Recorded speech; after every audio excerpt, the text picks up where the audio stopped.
tatlong linggo na lang, Pasko na. No? Sino rito yung tuwing magpapasko, merong inaasahan? Ayan. Ano yung mga inaasahan nyo? Regalo, bonus, Christmas party, ayan, ayuda. Ayan.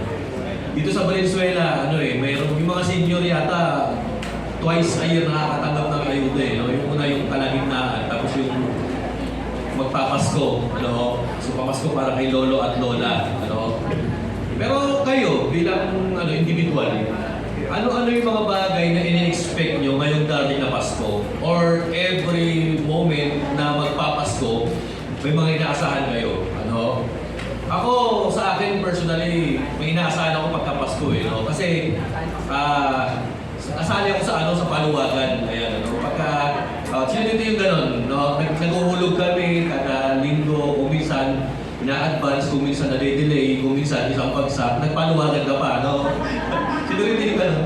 Yung nagpaluwagan, bago matapos yung taon, binagsak na yung buong contribution, tapos kukunin din niya next week, ayan, Ibang klaseng paluwagan mo yun, Pero church, alam nyo, maganda yung pag may mga paluwagan kasi umpisa ng taon, nag-uhulog ka, pero at the end of the year, December, may matatanggap ka. Tama po ba, Yung iba ang tawag niya sa paluwagan, ang tawag dyan, umpukan, Pero alam niyo ba, may bagong tawag ng paluwagan ngayon, English. Insertion. Ayan, Sino rito yung kasali sa insertion? O yung mahilig mag-insert, Alam niyo, church, wala akong masama sa insertion kasi may kasabihan po tayo niyan, Pag may sinuksok, may madudukot. Ang masama, wala kang sinuksok pero may dinudukot ka, kapatid. Tama po ba? Kasi pag ikay wala kang sinuksok at dukot ka ng dukot, ako po, mandurukot ang tawag mo dyan. Tama po ba? Kaya po ngayong Pasko, mag-ingat po tayo kasi maraming online na scammer, marami rin kahit sa mga tiyanggi-tiyanggi, sa mga bandang Divisoria, mag-ingat daw dyan kasi dami mga nandudukot dyan. So mag-ingat tayo sa mga namimili dyan, sa mga pali-paligid. Pero back tayo dun sa ating napag-usapan kanina, ano yung inaasahan mo tuwing Pasko? O iba natin yung tanong, ano yung inaasahan mo kay Lord?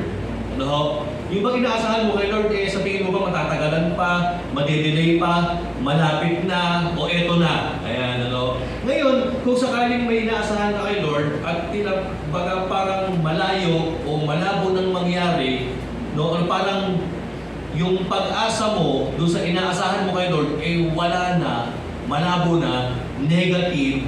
Kapatid, alam nyo, itong mensahe ito bagay na bagay sa'yo ngayon. Ito po yung title ng ating mensahe, When God Intervenes. Pag ang Panginoon, ito na, gumalaw, nang himasok, nakialam na si Lord sa human history. Ano po ang konteksto nito? Actually, parang pre-Christmas message natin Kasi mula ngayon hanggang sa mga susunod na linggo, tuwing Pasko na po yung ating mensahe. Tama na po yung patungkol sa corruption. Ayan. Brown out na. Okay. Hello.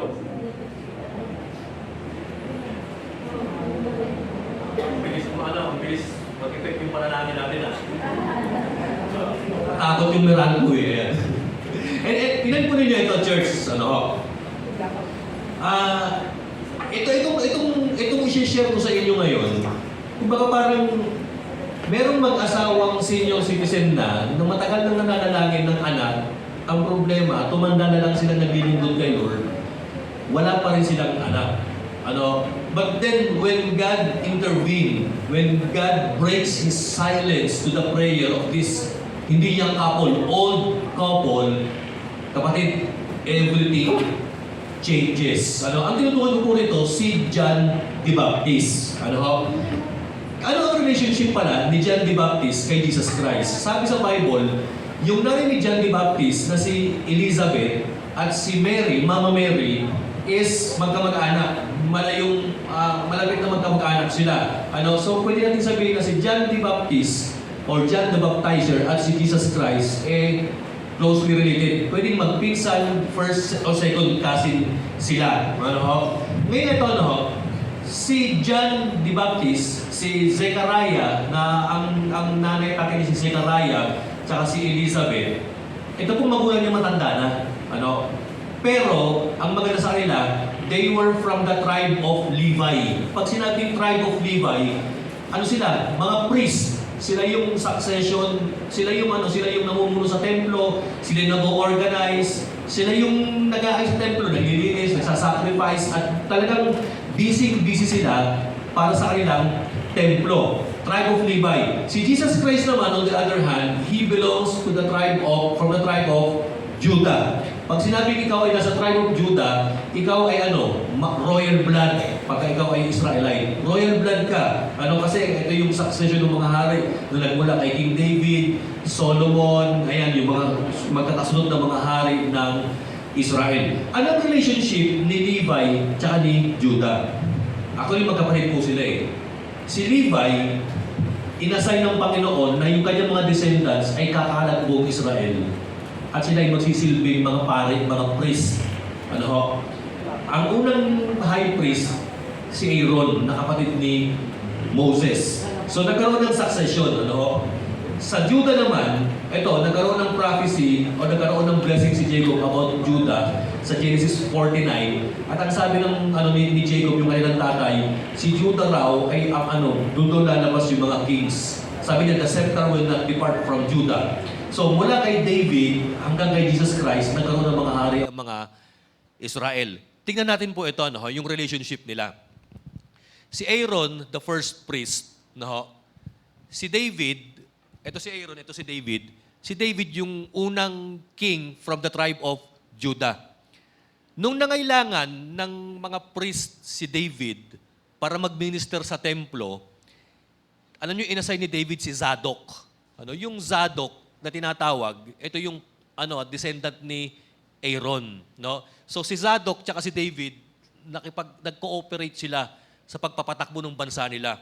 Pero alam nyo, umandar ang panahon, etong si David, nagkaroon ng mga descendants, kaapu-apuhan. Etong si Zadok, nagkaroon din ng descendants, kaapu-apuhan. Ito yung tinatawag nating Zadokites sa Biblia. So ito naman yung mga kings sa Israel. Sila rin yung nagpartner para itaguyod yung bansa nila. Politically, line of David, pagdating sa religious, tsaka sa mga spiritual, yung line ni Zadok ang namumuno. Si Zechariah, tsaka si Elizabeth, they were both from the tribe of Aaron, kay Zadok, sa Levi. Kaya lang, paano naging magkamag-anak si Elizabeth na from the tribe of Levi, si Mary naman from the tribe of Judah? Paano sila naging magkamag-anak? Well, pwede nating sabihin na baka naman si Elizabeth ay merong dugong taga-Judah. O baka naman si Mary pwedeng may dugo from the tribe of Levi kasi nagkakaroon na ng intermarriage sa mga tribe sa Israel during that time. Tama po ba? So basta alam natin, Zechariah and Elizabeth were from the tribe of Levi. Si Mary tsaka si Joseph were from the tribe of Judah. Pero si Mary and Elizabeth magkamag-anak. So si John the Baptist, therefore, he is from the tribe of Levi, and Jesus Christ is from the tribe of Judah. Actually, he was called the Lion of the tribe of Judah. So nakikita natin yung partnership ng magkapatid, si Levi, si Judah, si Zadok, si David, si Jesus, si John the Baptist. At alam niyo ba, ito nakakalungkot from the tribe of Levi, dun sa line ni Zadok, yung mga Zadokites. Ano yung nag-evolve ito, na iba yung pangalan nila, na corrupt maging yung paniniwala nila. Ang pangalan sa kanila, ang tawag sa kanila, naging Sadducees. Itong mga Sadduceyong ito, isa sa mga kilalang Sadducees na high priest nung araw, walang iba kundi si Caiaphas. And Caiaphas was involved in the crucifixion of Jesus Christ. So dito parang nagkaroon yata ng lamat yung partnership ng tribe of Levi and the tribe of Judah. Pero alam nyo, nung namatay si Lord at nag-resurrect, ang dami mga tribe of Levi ang nagbalik at naniwala kay Christ at naging Kristiyano, mga kapatid. At alam nyo, from that tribe, merong isang tao ang lumabas ulit at nag-emerge. Alam nyo kung sino? Si Joseph na Barnabas. Si Joseph na tinatawag na Barnabas or son of encouragement na naging masigasig sa paglilingkod kay Christ during that time. So, tignan po natin, bagamat na-corrupt, yung line ni Zadok, yung naging Sadducee sila, pero alam niyo, may lumabas pa rin doon from that line na Barnabas na nag-i-encourage sa mga Christians. So ito po, back tayo doon sa context. Ano nga ba ang mangyayari kapag ang Diyos ay nag-intervene sa buhay natin? Number one, doon sa outline, tignan po natin nagkaroon ng faithfulness na service si Zechariah and si Elizabeth. So ang encouragement natin is this, number 1, be faithful even in barren season. Basahin natin yung verses 5 hanggang 10. Tingnan po natin ano ba ang kwento. Ito po. In that time of Herod, king of Judea, there was a priest named Zechariah, yung tatay ni John, who belonged to the priestly divisions of Abijah. His wife, Elizabeth, was also descendant of Aaron. Okay, so si Abijah, isang kilalang priest yan from the tribe of Levi. Verse 6, both of them were upright, so matuwid, sa paningin ng Diyos. Tandaan po natin, ang pagiging matuwid natin, kailangan ang mag-declare si Lord, hindi tayo. Mahirap namang sabihin na, ako, matuwid ako, pero ang tingin ng Panginoon sa atin, hindi tayo matuwid. Ang magandang magde-declare ng katwiran mo, si Lord. So, kay Zechariah, tsaka kay Elizabeth, ang nag-declare that they were righteous is none other than God. Bakit? Because of they are observing all the Lord's commandment and regulations blamelessly. Biruin mo, sinusunod nila strictly lahat ng pinag-uutos ng Panginoon, yung 10 Commandments. Ayan, lahat nasunod po nila. In verse 7, but they had no children. Ito mo nakakalungkot, church. Naglilingkod ka naman kay Lord, tapat ka naman, righteous living, at si Lord na ang nagsabi that they were upright, but the problem is, wala pa rin silang anak. At ang nakakalungkot, ito ang dahilan. Because Elizabeth was barren. Baog si Elizabeth. And the problem with Elizabeth, aside from baog na, senior citizen na, mga kapatid. Actually, pagka sinabing barren ka, 100% hindi ka na manganganak senior ka pa. Biruin mo, 200% hindi ka magkakaanak, kapatid. Senior ka na nga, barren ka pa. So, ganun, para sa mga kababayan ni Elizabeth at para sa mga kumare ni Elizabeth, ang tingin sa kanya during that time, she was a disgrace. Biruin mo, ang tingin sa kanya, mga Levites kayo, naglilingkod naman kayo kay Lord, pero baog kayo, wala kayong anak. Nakakalungkot. Para sa kanila, para ang tingin sa kanila, akala ko ba upright kayo? Kasi ang pagiging barren, curse yan from the Lord So biruin nyo yung torture na nararanasan ni Elizabeth as they serve the Lord. No, they are blameless, they are upright in their living, in their service, in their ministry. Pero biruin mo, tinawag siyang barren at ang consideration sa kanya ng tao, para siyang isinumpa na parang, hindi, meron kayong, baka man naman may kasalanan kayo, ba't wala kayong anak? So ganun, parang disgrace sila sa buong kasamahan nila. At ang sabi po, and they were both well on in years. Yan, matanda na nga sila. At ang nangyari sa verse 8, ito po. Once, when Zechariah's division was on duty, kasi nung araw, ang daming templo, kalat-kalat. Pero merong main templo, yung central nasa Jerusalem. Maraming priest, kaya lang ang gawain ng priest nung araw, sobrang matrabaho. Maglilinis ng templo, magpre-prepare ng mga haing sinunog, lahat yan, yung bread, yung lampstand, pati yung mga offering, pati yung pag-lead ng worship sa mga tao, priest lahat ang may gampanin po niyan. So napili si Zechariah na maghahain ng alay during that time. So ang sabi po rito, napunta siya sa duty. And he was serving as priest before God. Ayan. And then in verse 9, ano po ang nangyari? He was chosen by Lot. Ayan, nagkaroon ng raffle. At ang mapalad na napili sa raffle, si Zechariah, at na-assign siya na maghahain doon sa templo. Alam niyo, pagka ikaw ay napili sa raffle na ikaw ay ma-assign na magsiserve sa templo, kumbaga para sa isang priest, lifetime to na parang, uy, ako yung napili, hindi ko makakalimutan ito. Parang ito yung ministry of the day mo Parang ito yung hindi mo makakalimutan kung ikaw ay isang priest. So napili siya at ang sabi, he have to go into the temple of the Lord and burn incense. Verse 10, tingnan po natin yung karugtong. And when the time of burning of incense came, all the assembled worshipers were praying outside. Okay, tingnan natin yung outline, church. Ang challenge sa atin ng Panginoon, kapatid, kahit matagal na yung hinihiling natin sa Kanya, na parang wala pang kasagutan, ito po, maging tapat ka. Number one muna, be faithful even in barren season. Alam niyo po, church, mahirap yung naglilingkod ka, pero wala ka napapala. Tama po yun, hindi ho ba? Alam niyo, kaya ang daming tumatakbong politicians, kasi marami silang mapapala pag nanalo sila. Pero mo pagdating pa lang ng campaign, ang dami nilang binubuhos ng mga campaign funds for them to win the election. At kapag ka naupo na, alam na, kapatid. Pero ang paglilingkod kay Lord, ito nakakalungkot. Nagpapaka-faithful ka, nagpapakaayos ka, nagkakaroon ka ng upright living, righteous living, you try to obey everything what God had said in the Bible, pero the problem is, ang blessing ng family mo, barren season. Alam niyo, ang hirap kay Zechariah at kay Elizabeth, tumanda na sa paglilingkod, pero yung prayer nila about offspring, about a child, wala, mga kapatid. Pero ang maganda sa mindset nila, tuloy lang tayuhan sa paglilingkod. Tama po ba? Ang hirap trumabaho nang wala kang napapala. Tama po ba?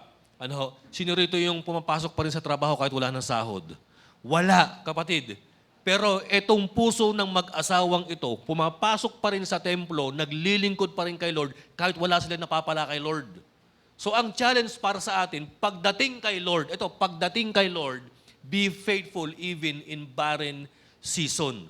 Maglingkod ka pa rin. Ano nga po ba ang sabi ko po rito, church? Next, sabi ko po, be faithful even when life feels barren and prayers were unanswered. Ayan. Kaya nga sabi ko nga ano-ano yung mga pinapanalangin mo kay Lord, ano-ano yung mga nire-request mo kay Lord. Dumating na ba? Darating na ba? Malayo pa ba? O malabo ng darating? Kapatid, kahit dumating na, parating na, malayo pang paparating, malabo nang dumating, maglingkod ka pa rin kay Lord. Tama po ba? Kaya yung ginawa nito mag-asawang ito, hindi, Lord, kahit walang anak, kahit walang blessing, kahit barren season, Panginoon, serve, serve, serve. Alam niyo, sabi ni Zechariah, nung nabunot siya, nabunot ako Pero sige, okay lang, maglilingkod pa rin ako kay Lord kahit wala pa rin kaming anak. Ayan, Sino rito yung na-promote? Di ba pag na-promote ka, masaya ka? Kaya lang ang problema yung sahod mo, yun pa rin. Nakakalungkot, Parang ganun yung nangyari kay Parang ganun yung nangyari kay Zechariah. Nabunot sa rapol na siya yung maglilingkod at mag-i-schedule doon sa templo. Kaya lang ang problema, parang Lord, wala pa rin blessing, wala pa rin yung anak ko. Pero the good thing is this, doon tayo sa pangalawa. Next. Ayan. Sa verse 11 to 17, it challenges us, it tells us that God's promise is always beyond expectation. So basahin natin yung 11 hanggang 17. Ayan. Ano ang nangyari? So habang nagbo-burn ng incense si Zechariah sa templo, ito po, tignan natin. Then an angel of the Lord appeared to him. Biruin mo, mag-isa lang siya doon sa templo Kaya yung mga taong worshiper nasa labas May nakita siyang tao na nakatayo doon sa altar habang nagsusunog siya ng insenso. Uy, may tao, sabi niya. Angel pala. In verse 12, ano po ang sabi? When Zechariah saw him, he was startled and was gripped with fear. Naguluhan siya at nagumpisang matakot. Naku, ano to? Sino ka? And then in verse 13, but the angel said to him, huwag kang matakot, Zechariah. Sa Tagalog, huwag kang matakot, Zacarias. Ayan, ang panalangin mo ay nadinig. Your prayer has been heard. Ano yung pinapanalangin nila? Ito yung karugtong na prayer nila. Your wife Elizabeth will bear you a son, and you are to give him the name John. Okay. So biruin mo, ito maganda kay Zechariah at kay Elizabeth. Barren season, baog, senior citizen. Pagka ganun ka na, ibig sabihin sa'yo, napaglipasan ka na, wala ka ng pag-asa. Pero nakikita nyo itong mag-asawang to, bagamat napaglipasan na barren, pinagpe-pray pa rin nila na magkakaanak sila. Sino rito yung senior citizen na nagpe-pray na magkakaanak pa kapatid? Walang imposible eh. Nagpe-pray yung dalawang senior eh. Hindi, siguro itong mga senior, mga lolo't lola, nagpe-pray, apo naman eh. O, di ba? Pero ito kapatid, nagpe-pray yung magkaanak pa sila. Oo, kaya nga ang sabi ng angel, your prayer has been heard. At ang sabi, yung asawa mong si Elizabeth, grabe ang ganda ng pangalan, parang Queen Elizabeth, sabi, magkakaanak pa siya at papangalanan mong John or Juan. In verse 14, ang sabi pa, ito ang maganda, he will be a joy and delight to you. Alam niyo yung anak ninyo magiging kaligayahan at kasayahan para sa inyo. At marami ang matutuwa sa kanyang pagkakasilang. Actually, yung pagkakasilang ni John, ang the best na natuwa dyan, si Lord. Pero ang nakinabang, tayo rin. Kasi mamaya, explain ko po. Verse 15, bakit matutuwa ang mga tao? Ito ang sabi, for he will be great in the sight of the Lord. He is never to take wine or other fermented drink. So meron siyang Nazirite vow, na hindi siya iinom makakatikim ng alak. At ang sabi, and he will be filled with the Holy Spirit even from birth. So biruin mo, pagka ang isang tao sinabing filled with the Holy Spirit, ang galawan niyan hindi makalaman, hindi human instinct, walang animal instinct diyan, at lalong walang diabolic instinct diyan. Pag ang tao ay sinabing filled with the Spirit, pag ang tao filled with the Spirit, ang galawan niyan parang si Lord. Yung kabutihan, yung katotohanan, yung pag-ibig, yung righteousness, yan yung ipinupurso niyan. So, ganun ang pagkatao ni John the Baptist. He is described as being filled with Spirit from birth. And then in verse 16, many of the people of Israel will he bring back to the Lord their God. Ang sarap sana magkaroon ng John sa Pilipinas, mga kapatid. Yung pagka nag-preach siya, pagka kumilos siya, biro mo lahat ng mga Pilipino magbabalik loob kay Lord. Mula sa mga leaders, hanggang sa mga pababa ng society, hanggang sa mga taong nasa laylayan ng society. Biro mo, ang daming tao raw ang magbabalik loob sa Diyos because of John. Verse 17, ito pa yung karugtong, and he will go on before the Lord. Maglilingkod siya kay Lord in the spirit and power of Elijah. Grabe yung description ni Angel Gabriel. The ministry of John will be like that of Elijah. Kasi ano bang remarkable sa ministry ni Elijah? Elijah was considered as the greatest prophet ng Israel. And Elijah had confronted the most corrupt, the worst generation of Israel as a nation. Si Queen Jezebel tsaka si King Ahab, yan yung kalaban ni Elijah. Pero, biro mo, sabi ng angel, hindi. Kung anong ginawa ni Elijah para kay Lord, ganyan din ang magiging galawan ni John na magiging anak ninyo. At ang sabi, to turn the hearts of the fathers to their children and the disobedient to the wisdom of righteousness. Dahil daw kay John, marami mga rebellious, mga suwail na anak ang magpapasakop kay Lord at magpapasakop sa ilang magulang at magkakaroon ng karunungan at katwiran sa buhay. Ito pa ang sabi niya, to make ready a people prepared for the Lord. Ano ang description ng angel kay John? Siya yung magiging forerunner sa pagdating ni Lord. Ito to make ready a people prepared for the Lord. Ibig sabihin, i-ready ni John the Baptist yung hearts ng mga tao para tanggapin nila si Jesus Christ as Savior, Messiah, and Lord. So ganyan pala ang gagawin ni John the Baptist. And then verse 18, yung last verse, tingnan po natin yung karugtong. Zechariah asked, the angel, how can I be sure of this? I am an old man and my wife is well on in years. Back tayo dun sa second outline natin. Ang point dito, church, pag si Lord ang nangako, beyond expectation. Ito yung hinihingi ng mag-asawa Magkaanak lang Pero ano binigay ni Lord? Eto. Binigyan ka na nga ng anak, ang malupit, ang anak mo revolutionary.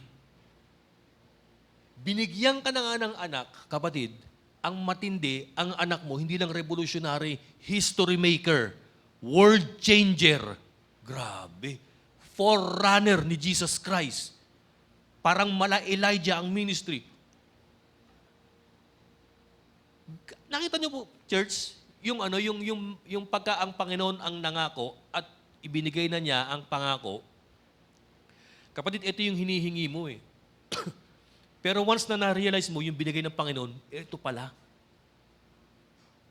Tignan natin yung next slide. Sabi ko nga po rito, no? It was in God's house that God's message came to Zechariah. Nagpe-pray si Zechariah at si Elizabeth ng anak. Kailan sinabi ng Panginoon yung kanyang mensahe? Doon sa templo. The problem with us Christians or with many Christians right now, mga kapatid, alam nyo kung ano? We are asking God's message kung saan-saan. Akala natin magsasalita ang Diyos kapag ka nasa trabaho tayo. Akala natin magsasalita ang Diyos habang naglalaba tayo ng mga labahin natin kasi hindi tayo makapag-church, tad ng labahin. Akala natin magsasalita ang Diyos saan? Pagka nag-overtime tayo tuwing linggo na wala na ang inuuna natin yung trabaho at hindi si Lord. Hindi.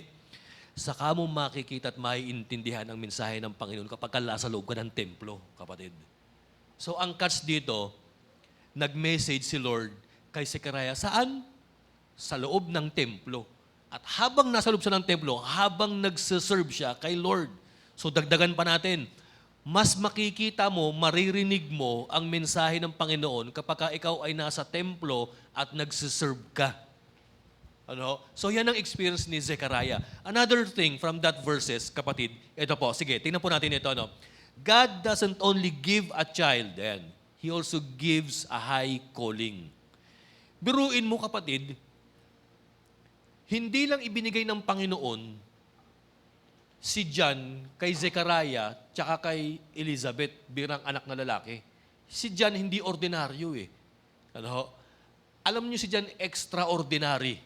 Ayan. O si John abnormal to eh. Pag sinabing above normal ito, kapatid. Ayan ano.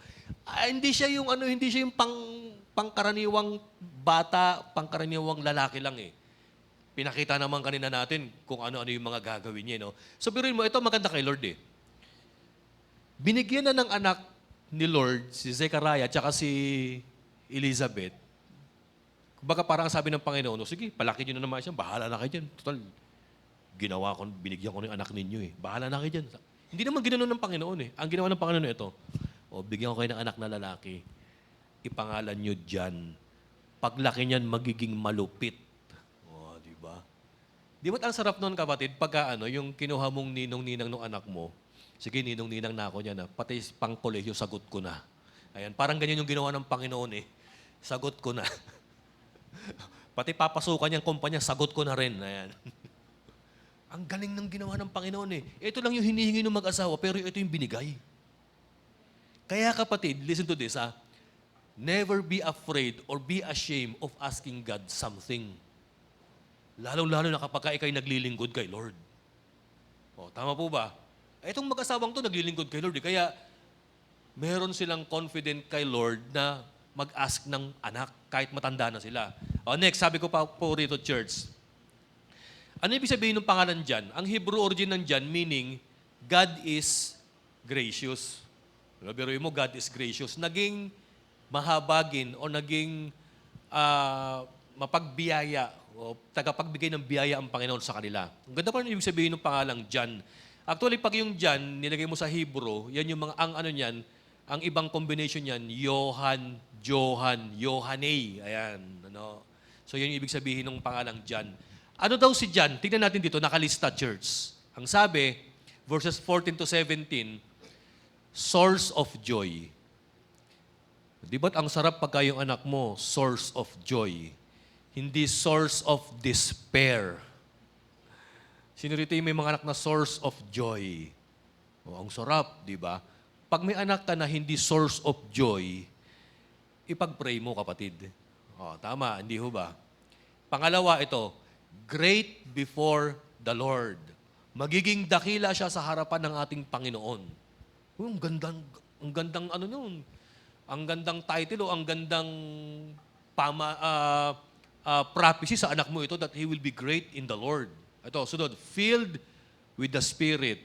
Ayan. Sino dito yung gusto ang anak maging filled with the Spirit? Hindi filled with alcohol or filled with substance, illegal substance. Ayan, pangit naman ho mga kapatid. Ano? Actually, pag kami anak ko tayong ganyan, let us pray that our children will be filled with Spirit. Ito po, turning many back to God. Abay, ang matindi kay John, hindi lang siya matino individually. Mag-i-influence siya ng mga generation na magbabalik loob kay Lord. Ano pala itong si John? Influencer, kapatid. Because he will turn many back to God. Ito pa, ang matindi. He's going in the spirit and power of Elijah. So, back tayo sa context. Kunyari ikaw si Zechariah, kausap mo angel. Nagpe-pray ka na magkaanak, pero ang kondisyon o ang sitwasyon pala, matanda na kayo parehas, yung asawa mo baog pa, kapatid. Di ba parang nalipasan na ng pag-asa? Pero ito na, nung kino-confirm na ng Panginoon yung inyong prayers na gagawin na niya, tingnan natin yung karugtong, kapatid, kung ano ang reaksyon na gagawin ni Zechariah. Tingnan po natin ito. Sa verses 18 to 22, it tells us about God demands our faith. Basahin natin yung reaction niya sa verses, umpisa tayo sa 19. Ayan, ano. The angel answered, I am Gabriel. Kasi ano sabi ni Zechariah? Paano kayo magkakaanak? Matanda na ako eh. Tapos yung asawa ko, baog na matanda pa. Paano kayo magkakaanak? Sabi niya ganun. Alam niyo, ito rin ang problema kay Zechariah eh. Nagpe-pray ka, tapos kukontrahin mo rin. Tama po ba, mga kapatid? Lord, ipasa mo po yung anak ko sa kanyang board exam, kaya lang po, Lord, yung anak ko mahina eh. Sino dito yung ganun? Nagpe-pray ka, kinukontra mo rin. Lord, nawa Lord, i-bless niyo po Lord yung business ko, Panginoon. Kaya lang ang problema, malabo magkaroon ako ng business, Lord, mahihain ako. Oh no. Sino dito yung ganun, kapatid? Ano? Ito nakakatawa kay Zechariah eh. Nagpe-pray ka na magkaanak ka kay Lord, kaya lang ang problema, matanda ka na, tapos yung anak mo matanda na, baog pa, yung prayer mo, kinukontra mo rin. Lord, magbabago na ang Pilipinas. Kaya lang ang presidente namin, ang mga government officials namin, Panginoon, mukhang magulo. Nakita niyo to, church? You are praying something, ang problema, may kasama kang doubt and anxiety. Ito ang gusto ko i-point out sa atin ng Panginoon, ang pananampalataya at ang pagdududa, hindi pwedeng magkasama. Huwag mong paghahaluin. The problem is, yung faith natin, tsaka yung doubt, nagmimekos-mekos. Tama po ba, mga kapatid? Pero ang maganda, kahit ang panalangin mo may doubt, dininig ng Panginoon. O, di ba? Sabi ng Panginoon, sige, kahit pala duda ka, Zechariah, kahit di ka naniniwala, kahit wala kang bilib sa akin, sige, makakaanak ka. Sige, tingnan natin. Ito ang sabi ni angel. The angel answered, I am Gabriel. I stand in the presence of God, and I have been sent to speak to you and to tell you this good news. Ang problema ni Zechariah, pangyayarihin na ng Panginoon, ayaw pa ng maniwala. Nagdadoubt pa rin. And then in verse 20, tingnan natin yung next verse, and now, you will be silent and not able to speak until the day this happen. Ay, patay. Ito na, nagayat ang Panginoon, nagayat ang angel. Sabi siguro ng angel, ayaw mo maniwala. Sige. Mula ngayon, hindi ka muna makakapagsalita. Makakapagsalita ka na lang pag nanganak na si Elizabeth. Actually, talagang hindi na nakapagsalita si Zechariah from that moment onwards, kapatid. Napipi siya. Hindi na siya nakapagsalita. Gaganon-ganon na lang siya sa mga tao, mga kapatid. So ito ang nangyari. Anong katwiran? Because you did not believe my words, which will come true at their proper time. May tanong ako sa inyo, church. Bakit kaya hindi pinagsalita ni Lord Zechariah bilang parusa? Bakit kaya hindi sinabi ng Panginoon, ay maniwala? Sige, hindi na kayo magkakaanak. Bakit hindi na lang ginanon ng Panginoon? Pero ang sabi niya, magkakaanak ka pa rin, pero magiging pipi ka na. Saka lang babalik yung salita mo pagka ikaw o yung asawa mo na ilawals na si John, nanganak na. Basa natin yung karugtong, verses 21. Meanwhile, ito na, the people were waiting for Zechariah and wondering why he stayed so long in the temple. So sabi ng mga tao, parang ang tahimik naman ni Pastor Zechariah. Ay na lumabas Ano na kaya nangyari? Natagalan kasi siya kasi nga nag-uusap sila ng angel And then in verse 22, when he came out, he could not speak to them. Siguro sabi ng mga tao, priest, ba't ang tagal mo? Ganun lang siya. They realized he had seen a vision in the temple. Na-realize din ng mga tao na malamang may nakitang vision Sabi ng mga tao Malamang may na-experience na extraordinary sa loob ng templo ito For he kept making signs to them. Mabiri mo, nag-ano lang siya, nagsa-sign language. Nakita ko ng angel. Ganun. Siguro yung mga tao, Siguro parang nagsha-charade sila. May angel, may magkakaanak. Elizabeth, bubuntis. Siguro ganun ang nangyayari, mga kapatid. Di ba? Sabi niya, Elizabeth, matanda na, bubuntis. Yun ang nangyari nga, mga kapatid. Pero yung mga tao nagugulo, ano na nangyari sa priest natin? Ba't parang nanuno sa punso yata ito. Parang nangyari, no? Kasi nga, for he kept making signs to them but remained unable to speak. Okay, doon tayo sa outline, kapatid. Dito makikita natin, bakit kaya pinarusahan ng Panginoon yung mga ayaw maniwala at nagiging hindi nakakapagsalita? O tingnan natin to church Ayan, sa 3. Ayan, sa 3, yung 3. Tingnan natin to sige, mo dyan. Next. Sige, tapos na yan Sige. Ayan. Ito maganda kay Lord Despite Zechariah's doubt, God didn't withhold His plan and promise. Ano lang ang ginawa ng Panginoon sa doubt ni Zechariah? Sinilent si Zechariah. Ayaw maniwala, mananahimik ka. Saka ka na lang makakapagsalita muna pagka lumabas na yung baby mo. Ito ang maganda kay Lord Ang nakakatawa sa atin, sabi ko kanina, nagpe-pray ka, pero ikaw rin ang kumukontra sa isip mo. Tama po ba? Ang maganda kay Lord, kahit ganyan tayo kapraning, mga kapatid, kahit ganyan tayo kapraning nagpe-pray ka na kinokontra mo rin, ang maganda kay Lord, binibigyan niya yung promise. At ang maganda kay Lord, pagkabigay niya ng promise, beyond expectation natin. Tama po ba?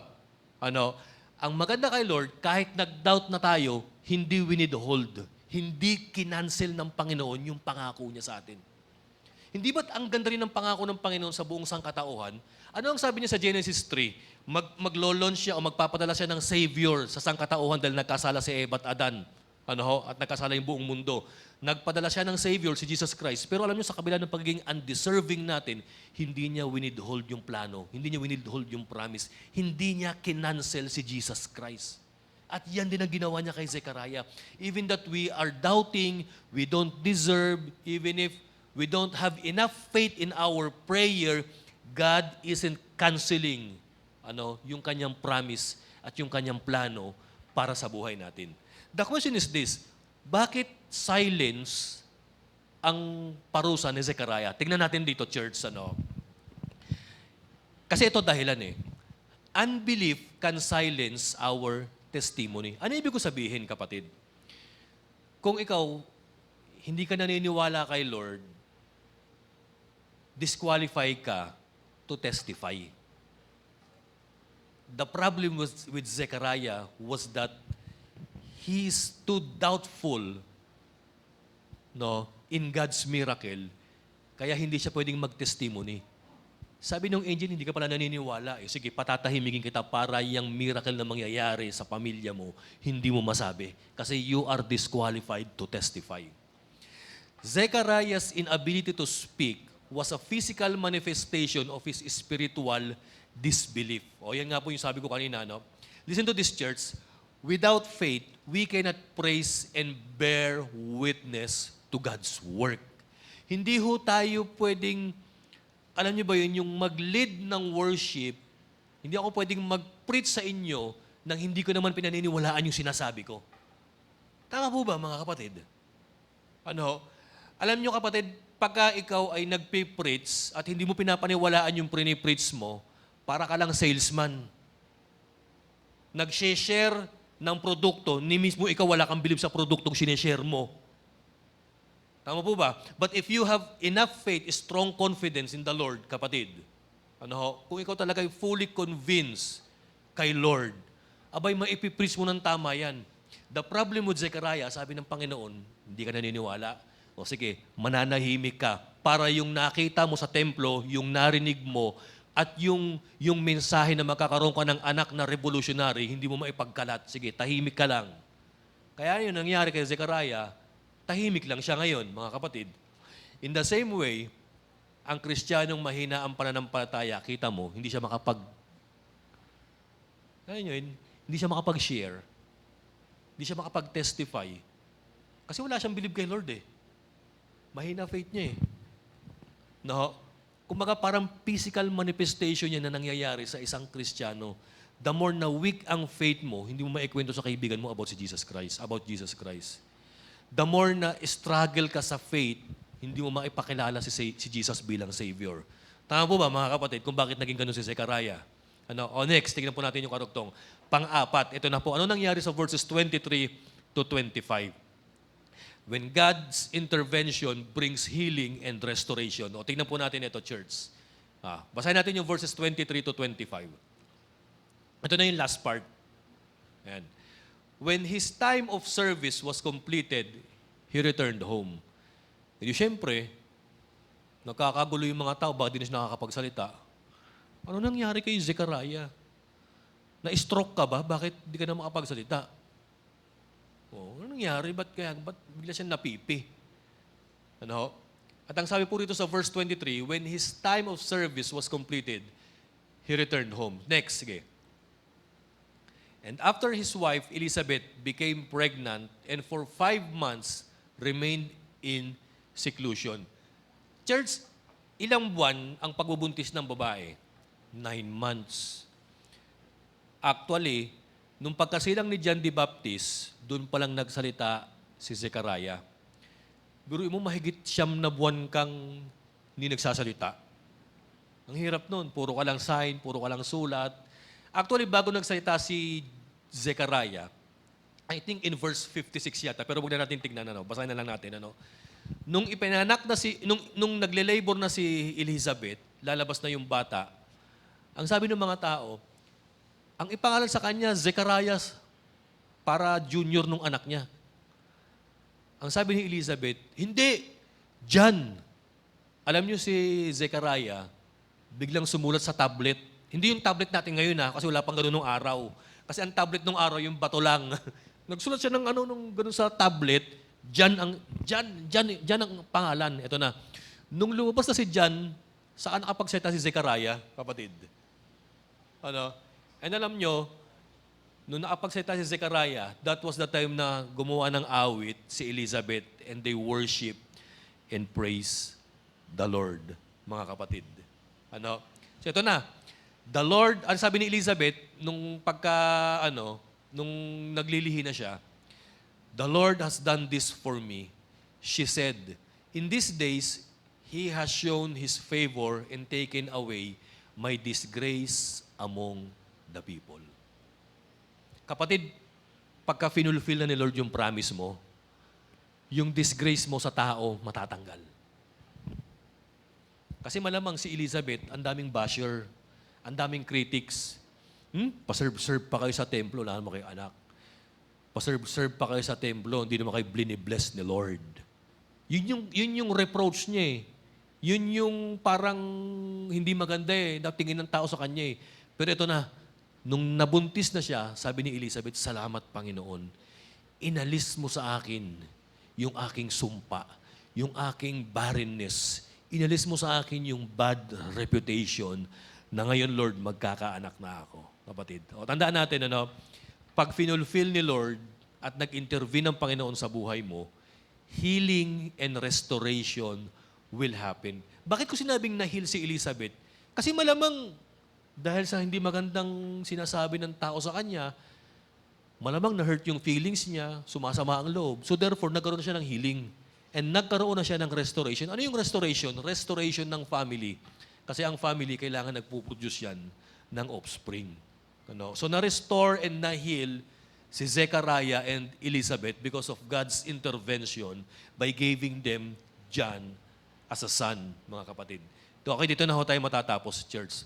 Ano yung conclusion? Tingnan po natin ito. Ano? Ayan. Be faithful in serving because, number one, nakikita ng Panginoon yung ministry, yung service, yung sacrifice mo. Sino dito yung naglilid ng cell? Sino rito yung mga tumutugtog? Sino rito yung nagsiserve? Sino rito yung volunteer? Ano? Kapatid, kahit na matagal mo nang ipinagpe-pray yan, kahit na matagal mo nang hinihiling kay Lord yan, huwag kang mapagod kakaserve kay Lord. Ano? Anong sabi doon sa Galatians? Huwag daw tayong mapagod kakagawa ng mabuti kasi balang araw, bibigyan tayo ni Lord ng reward. Magkakaroon tayo ng reward sa Kanya. No? Ito pa, pangalawa. God exceeds your expectation. Yan. Be faithful in serving because God exceeds your expectation. Ano hinihingi ng dalawa? Anak lang. Ano nangyari? Ang anak naging revolutionary. Ang anak naging history maker. Ang anak naging transformer ng generations niya, kapatid. Ano? Pangatlo, be faithful in serving because God calls you to believe. O, tinawag tayo ng Panginoon para maniwala, ano, at hindi magkaroon ng pag-aalinlangan. Pag hindi tayo naniniwala, masasilent yung testimony natin eh. Pag hindi tayo fully convinced, no, sa Savior natin, magkakaroon tayo ng barrenness when it comes to witnessing in evangelism, mga kapatid. And then sunod, be faithful in serving because God fulfills His promise. And then huli, God restores your life. Okay, next. Ito, last na ho ito. Tayo po yung magsitayo, kapatid. Ayan. God works powerfully in the lives of His servants who faithfully wait, believe, obey, even when it seems too late, kapatid. O, gusto kong tingnan natin ito, church. No. Si Lord nagwo-work powerfully, mightily, sa kanyang mga lingkod, no, na tapat na nag-aantay, naniniwala, at sumusunod sa Kanya. Kahit na yung panahon natin, yung oras natin, ilipas na, kapatid. Pwede ba tayong umawit ngayon? Sa yung mga tagapagpaawit natin, ano? Awitin natin yung huling awit kanina. Nasaan yung keyboardista natin? Ayan, mukhang naiwan sa templo, ha? Nasaan na? Ayan. Yung kanina, yung So Faithful. Sige po, awitin po natin ito, kapatid. Ano? Church, bago tayo umawit, magtanong ho tayo sa sarili natin. Ano? Balik natin yung first question ko. Ayan. Ano yung mga bagay na hinihingi mo kay Lord na parang imposible na? Sige, kapatid, humingi ka pa rin. Hilingin mo pa rin. Ano? Sabihin mo pa rin kay Lord. Alam niyo, ito nakakalungkot sa sitwasyon natin eh. Bilang Kristiyano, bilang Pilipino, if you're looking at our present situation right now, parang nakakalungkot. Lord, noong nakarang linggo, rally na naman.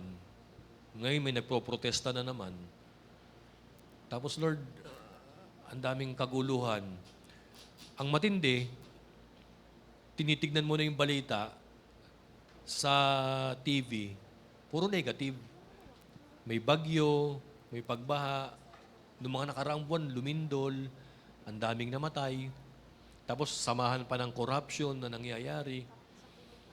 Ang daming, alam niyo ba yun, ang daming sabi-sabi, ang daming allegations of corruption, ang daming pagkakahati, ang daming pagkakagulo, ang daming pagbibintang, ang daming turo ng turo. Di ba parang ang gulo?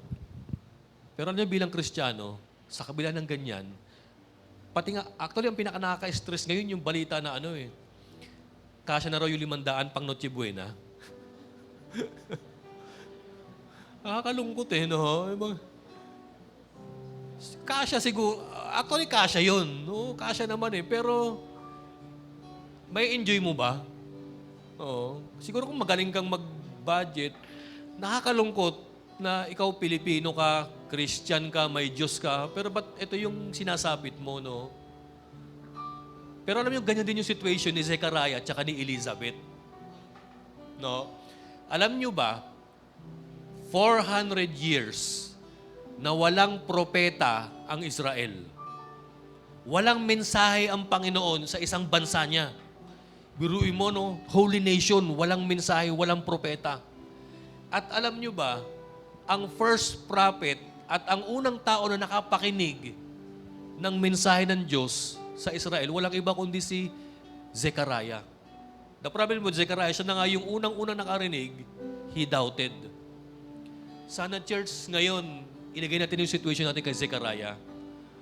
Oo Lord, ang hirap sa Pilipinas, ang daming gulo, ang taas ng bilihin, meron pang 500 Noche Buena challenge, Panginoon.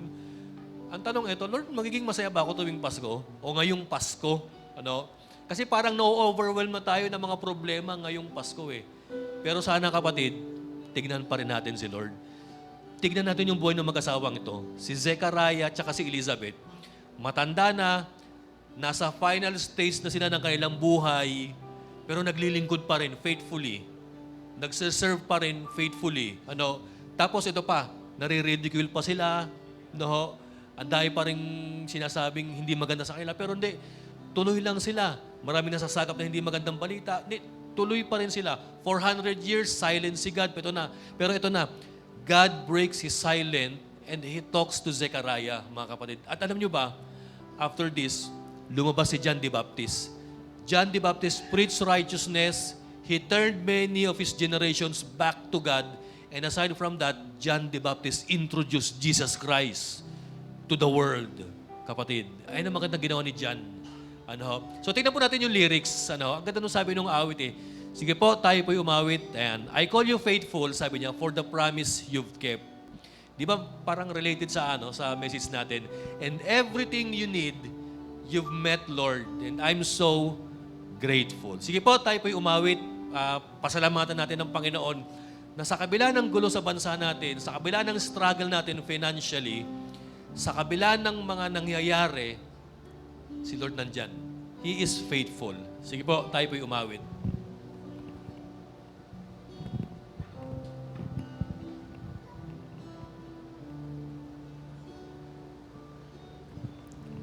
I call you faithful for the promises you've kept and every need you've met. Lord, I'm so grateful. You were with me every step, and I never will forget. When I think of how you blessed me, how your hand has never let me go, and never let me go. You have been so good to me. God, I can't believe how you love me. What a friend you have been. So good to me. Oh God, I can't believe how you love me. What a friend you have been. Amen. Ang ganda ng awit, no? God is so faithful. He's been good sa atin na bilang Pilipino, narito pa rin tayo magkakasama, nagpupurit, nagpapasalamat kay Lord. Actually, the best thing that we should do right now, pray for our country. And then yung pangalawa, focus to God. Hayaan mong, alam niyo ba yun, yung masapawan ng pag-ibig ng Diyos, ng faithfulness ng Panginoon, yung kalungkutan na naranasan natin ngayon, yung disappointments na nakikita natin sa bansa natin, hayaan mong tanggalin ng Lord yan sa pamamagitan ng pag-focus natin kay Jesus Christ. Look at Zechariah. Look at Elizabeth. Baka parang tapos na sila eh. Lipas na eh. Hope is dead. Pero when God intervenes, when God breaks His silence, miracle happens. Yung matagal na nilang pinagpe-pray na anak, ibinigay ng Panginoon. At hindi lang ordinaryong anak, extraordinary son ang binigay. Revolutionary, transformer ng kanyang generation at forerunner ni Jesus Christ na magla-launch ng mala Elijahang revolution sa bansa nila. Alam niyo, church, kailangan ng kailangan ng Pilipinas ang mga taong maladyan ang ministry ngayon. Pwedeng tayo yun. Yung magpabalik ng ating mga kapwa, pamilya, kababayan, pabalik kay Lord. Yung pwede tayo yung maging conscience of the government. Pwede tayo yung maging preacher of righteousness. Yung bang magte-testify tayo about the love of God, about how the Lord transformed us, about how the Lord has been so faithful and loyal sa ating buhay, kapatid. Pwede natin gawin ito, kapatid.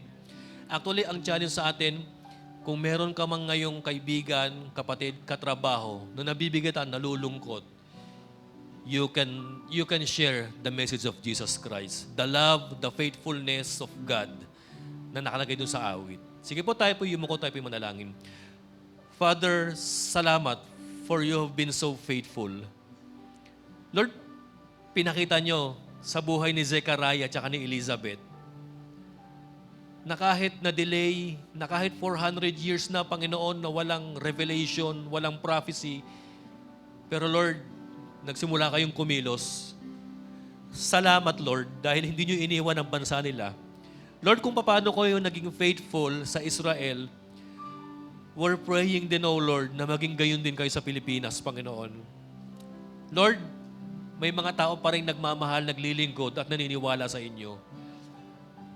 Mga mananampalatayang Kristiyano na nagdarasal para sa bansang Pilipinas. Father, I pray that from now on, O Lord, you're gonna break your silence, O Lord. From now on, O Lord, we are praying, Panginoon, for miracle, for divine intervention, Panginoon. Hindi lang sa buhay namin, hindi lang sa family namin, hindi lang sa church namin, bagkus, Lord, maging sa buong bansa namin, sa buong mundo, Panginoon. Tulungan niyo ho kami, Panginoon, na magsalita at huwag ho kaming magaya kay Zechariah that because of doubt, naging silent po siya, Panginoon. I pray, Father, na maging excited kami palagi sa message of Jesus Christ. I pray, Father, na maging mainit kami, Panginoon, sa tuloy na mensahe ng Kapaskuhang ito, Panginoon, na ang inyong pagpunta ay nagdala kayo, Lord, ng kapatawaran, kaligtasan at pag-ibig at reconciliation sa inyo, Panginoon. Salamat, Father God. At nawa, Lord, sa mensaheng ito, Panginoon, nawa, Lord, masapawan, Panginoon, yung kalungkutan na nararamdaman namin because of your faithfulness and your love unto us. Salamat, Father. Lord, ito pong aming panalangin. In Jesus' name we pray. Ang lahat po ng anak ng Diyos ay magsabi po ng Amen. God bless, mga kapatid.